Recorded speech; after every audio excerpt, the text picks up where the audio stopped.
Bismillahirrahmanirrahim. Assalamualaikum warahmatullahi wabarakatuh. Alhamdulillah, bersyukur kepada Allah sanikmat iman dan Islam dan bersalawat Nabi kita Muhammad SAW. Allahumma sholli ala sayyidina Muhammad. Di edisi kali ini langsung aja kita akan bahas terkait tips dan trik grammar selanjutnya, yaitu materinya terkait passive voice. Semoga ini bisa menjadi video yang manfaat bagi kita semua. Amin ya rabbal alamin. Jadi sebelum kita bahas terkait passive voice. Jadi passive voice ini dia terbatas ya. Gak semua kalimat itu ada passive voice-nya. Jadi dia terbatas hanya pada verbal sentence atau kalimat verbal, itu pun yang transitif ya. Nah, kalimat verbal yang transitif artinya yang membutuhkan objek.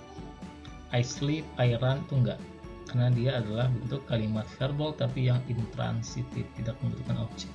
Tapi kalau passive voice dia pasti butuh objek. Artinya kalimat yang nominal itu nggak termasuk, nggak bisa dibuat passive voice-nya ya. Jadi hanya kalimat verbal yang transitif saja yang bisa dibuat bentuk pasifnya. Itu dulu ya.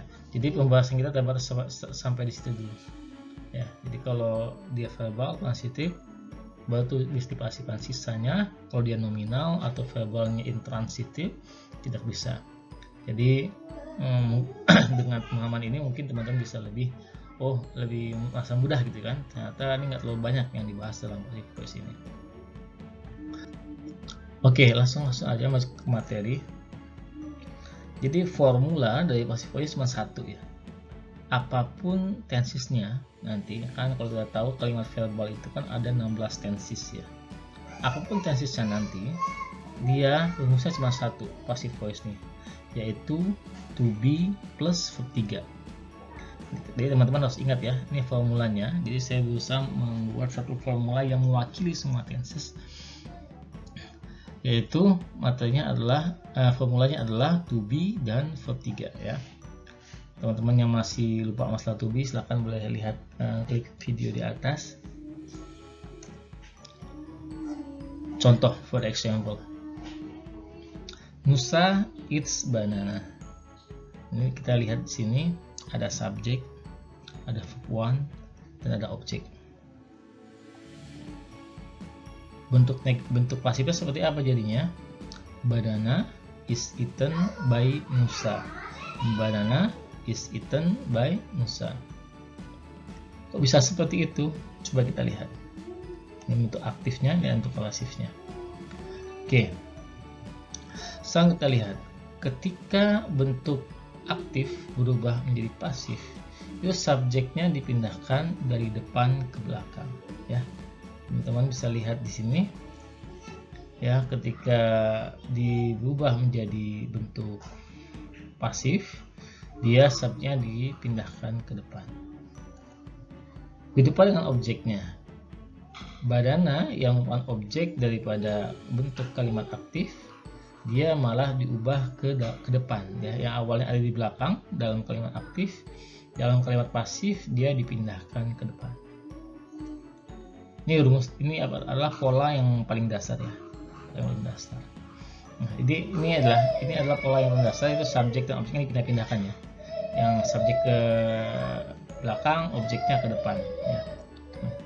Cuman yang kita bahas ini kan verbnya ya, yang lebih banyak kita bahasnya adalah verbnya, karena verbnya ini punya banyak pola tenses yang berbeda-beda gitu kan. Kalau kita lihat di sini, verbnya ini yang pertama adalah, kalau dalam bentuk aktif dia adalah verb 1 karena dia adalah simple present ya. Simple present. Nah, ketika dia diubah menjadi bentuk pasif, kita lihat di sini. Verb 1-nya dipindahkan ke dalam be ya. Verb 1 dari to be apa? Kita sesuaikan dengan objeknya tadi. Nah, kalau objeknya tadi kan banana ya, pindah ke sini ya. Banana itu biasanya dia pakai apa? Is, am atau are, gitu kan? Oh, ternyata dia adalah sesuatu yang selain manusia, bisa dibendakan, berarti dia pakai is ya, pakai is. Kenapa pakai is? Kenapa nggak pakai be? Karena adalah verb 1 daripada to be. verb 1 daripada to be, makanya pakai is. Disambung dengan verb 3 ya. Verb 3 dari mana? Verb 3 dari it. Verb 3 dari it. Ya, banana is eaten by Musa. Gitu ya. Ya, by-nya adalah tambahan. Seperti itu. Saya kira teman-teman bisa dengan mudah memahami inilah, insyaallah. Oke. Nah, inilah rumusnya, berarti cuma satu ya. Be plus verb 3. Ini adalah rumusnya ya. Dari verb 1 yang biasa dipakai dalam simple present diubah menjadi be plus verb 3 ya, dan seterusnya. Nanti kita lihat dalam bentuk teks lainnya seperti apa. Oke, di sini saya coba membandingkan antara simple present, simple past, dan simple future ya. Simple future. Contohnya adalah Ani is called. Ani lagi dipanggil gitu ya. Dipanggil sama siapa nih? Ini kalimatnya agak saya lebih simpelkan ya, lebih saya simpelkan, tidak ada subjek, tidak ada objeknya. Ya, Ani is called. Kalau kita lihat di sini adalah, teman-teman bisa melihat sendiri di sini, dia adalah gabungan daripada verb 1 dan be. Verb 1 dan be plus verb 3. Ya. Verb 1 daripada be adalah is, disambung dengan verb 3 dari call menjadi called ya. Ani sedang dipanggil, gitu kan? Yang dipanggil. Kalau kita lihat bentuk bentuk pastnya sama. Kalau kita ingat dulu simple past kita biasanya pakai apa? Verb 2 ya. Simple past kita biasanya pakai verb 2. Berarti tinggal kita sambungkan verb 2 daripada to be apa? Verb 2 dari to be ternyata adalah was. Verb 2 dari to be adalah was ya. Ini menyesuaikan dengan subjeknya ya. Menyesuaikan dengan subjeknya. Tetap menyesuaikan dengan subjeknya. Kalau seandainya dia pakai you berarti were, dan seterusnya. Verb 3-nya dari call yaitu called, sama. Selanjutnya juga ada untuk simple future. Kita ingat dulu simple future rumusnya adalah will plus verb 0. Will plus verb 0. Ketika disambungkan dengan bentuk pasif, dia menjadi will, bertemu dengan verb 0 dari be tetap menjadi be, dia menjadi will be, lalu disambungkan dengan verb 3-nya yaitu call. Ani will be called, atau Ani akan dipanggil. Gitu ya. Teman-teman, insya Allah nih sangat mudah sekali kalau kalian tahu polanya. Kalian insya Allah bisa membuat bentuk kalimat pasif kalian sendiri. Itu outputnya yang dari ini ya, dari materi kali ini. Nah, ini saya coba bentuk yang dari 16 tenses ya. Tadi contohnya kita kembali ke contoh Nusa tadi ya. Nusa eats banana, banana is eaten by Nusa. Bananas, tapi kalau seandainya dia pakai bananas, misalnya Nusa eats bananas ini kan, bananas kan artinya pisangnya nggak cuma satu ya, banyak. Berarti sama, berarti dia menggunakan are di sini ya, menggunakan are. Dia menyesuaikan dengan subjek ya. Bananas are eaten by Nusa ya. Jadi bukan ngikutin Nusa lagi, tapi ngikutin daripada objeknya yang tadi di awal di kalimat aktifnya ya teman-teman. Oke, nah kalau bentuk daripada present continuous-nya berarti Nusa is eating banana. Nusa sedang makan banana. Tapi kalau bentuk bentuk daripada pasifnya sama, tinggal kita balik. Banana is being eaten by Nusa. Ada dua to be di sini yang bergabung menjadi satu, is sama being ya. Is sama being. Karena continuous rumusnya apa? Kalau kemarin kalau teman-teman ingat, rumus daripada continuous adalah itu to be plus verb ing ya. To be plus verb ing. Kalau kita jumlahkan berarti to be-nya untuk ini adalah is ya, karena dia adalah present ya. To be-nya adalah ing. Terus disambungkan lagi dengan to be plus verb 3 kan. To be plus verb ing disambung dengan to be plus verb 3 karena dia adalah bentuk pasif. Berarti to be yang untuk pasifnya itu menjadi being ya. Is being eaten by Nusa. Nah, sedang dimakan oleh Nusa. Kalau dia bentuknya jamak sama, bananas are being eaten by Nusa, dan seterusnya. Ya. Nah, kalau bentuk present perfectnya, Nusa has eaten, Nusa sudah makan pisang gitu kan. Banana has been eaten by Nusa.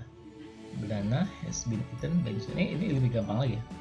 Has been eaten by Nusa. Ini tinggal dibalik di has-nya apa tuh?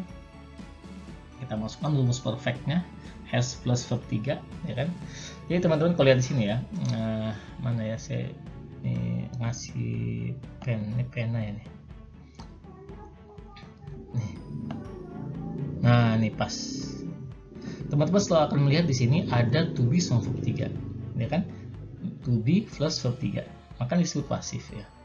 Has ini adalah bentuk daripada perfect ya, rumus dari perfect kemarin kan has, have sama verb 3 gitu kan. Sedangkan been eaten ini adalah to be plus verb 3. Kenapa dia been? Karena sebelumnya ada has dan have, dan seterusnya. Sama ini being eaten juga sama, being eaten ada to be plus verb 3, to be plus verb 3 ya. Kenapa dia menjadi ing? Kenapa dia ing? Karena dia continuous gitu kan, karena dia continuous. Dan menariknya kalau dalam apa namanya ini, dalam bentuk passive voice ini dia tidak mempunyai bentuk present perfect continuous ya. Jadi teman-teman ini sudah cukup mengurangi lagi mengulangi lagi apa yang harus kita ingat gitu kan. Jadi seolah ini sangat simpel sekali. Nah, coba kita bahas bentuk pasnya ya. Bentuk pasnya, Nusa eat banana. Kalau pas kan pakai kalau pas kan pakai verb 2 ya, verb 2 ya. Nah, tinggal kita ubah aja menjadi to be plus verb 3. Was eaten by Nusa. Nah, was itu adalah to be. Kenapa dia was? Karena dia verb 2 daripada to be ya. Were juga sama. Were adalah to be dan eaten adalah verb 3. Rumusnya sama tuh, semuanya ada to be dan verb 3, selalu ada to be dan verb 3 ya. Tinggal disesuaikan dengan rumus awalnya. Kalau dia pas, tinggal diawali dengan verb 2 dari apa? Dari to be nya ya. Ini juga sama, was eating jadi was being eaten ya. Being eaten ini adalah bentuk daripada pasifnya, karena dia to be dan verb 3. To be dan verb 3 itu pasti dia pasif ya. Ya. Nah, kenapa dia ada ing-nya? Karena dia continuous. Kenapa dia pakai was? Karena dia adalah past. Jadi gampang ya. Was-nya adalah menandakan dia ini adalah past. Being-nya menandakan kalau dia ini adalah continuous. Eaten nih, being eaten itu menandakan kalau dia adalah bentuknya pasif. Gitu ya teman-teman ya. Seolah bisa dipahami. Selanjutnya juga ada past perfect, juga sama. Teman-teman akan lihat selalu melihat di sini adanya been eaten, atau pasti ada to be dan verb 3. Cuman kalau tadi di present dia adalah have atau has, kalau di sini adalah pakainya had ya, karena dia pas yang selalu berhubungan dengan verb 2. Oke, kita masuk ke bentuk future. Sekarang kalau kita lihat di sini, teman-teman bisa melihat ada namanya bentuk simple future. Aktifnya Nusa will eat banana menggunakan verb 0 atau verb asli, apapun yang bisa kalian sebut itu. Nah, ketika diubah menjadi bentuk daripada pasifnya, dia ditambahkan be dan verb 3. Be dan verb 3 ya. Will be eaten by Nusa gitu kan. Subjek dan objeknya tinggal dibalik dan itu selanjutnya. Begitu pula dengan future perfect. Di sini kita melihat Nusa will have eaten banana menjadi Nusa will have been eaten by Nusa. Selalu ada be dan verb 3. Selalu ada be dan verb 3. Kenapa dia ada have? Karena dia perfect. Kenapa dia pakai will dan be? Karena dia adalah simple future. Gitu kan? Nah, bagaimana dengan bentuk simple future continuous? Ini agak perdebatan ya di kalangan di berbagai macam buku ya, karena bentuknya agak aneh gitu kan. Karena kalau kita lihat bentuk daripada simple future continuous ini dia menggunakan to be dan verb ing ya. Jadi Musa will be eating banana, itu kan bentuk daripada aktifnya gitu. Ketika diubah menjadi bentuk pasif, diubah seperti ini, banana will be being eaten ya, will be being eaten. Nah, ini perdebatan karena ada dua to be yang berbarengan di sini ya. Ada dua to be yang berbarengan, sebagian oke, sebagian mempermasalahkan gitu kan. Di sebagian buku ini apa namanya, oke, ini termasuk daripada bagian daripada ini rumus, tapi sebagian lagi itu dimasalahkan, terlalu ribet gitu kan ya, mungkin masalah itu. Jadi mungkin mereka tidak memakai bentuk pola seperti ini untuk simple future continuous seperti itu. Oke, gitu aja teman-teman. Selanjutnya saya kira cukup sampai di sini materinya. Silakan kalian kembangkan sendiri dengan contoh-contoh yang kalian buat sendiri ya, sangat kalian buat sendiri dan direview dengan contoh yang, karena kalau kalian nggak mencoba nggak akan bisa gitu kan, nggak akan bisa. Oke, terima kasih. Assalamualaikum warahmatullahi wabarakatuh.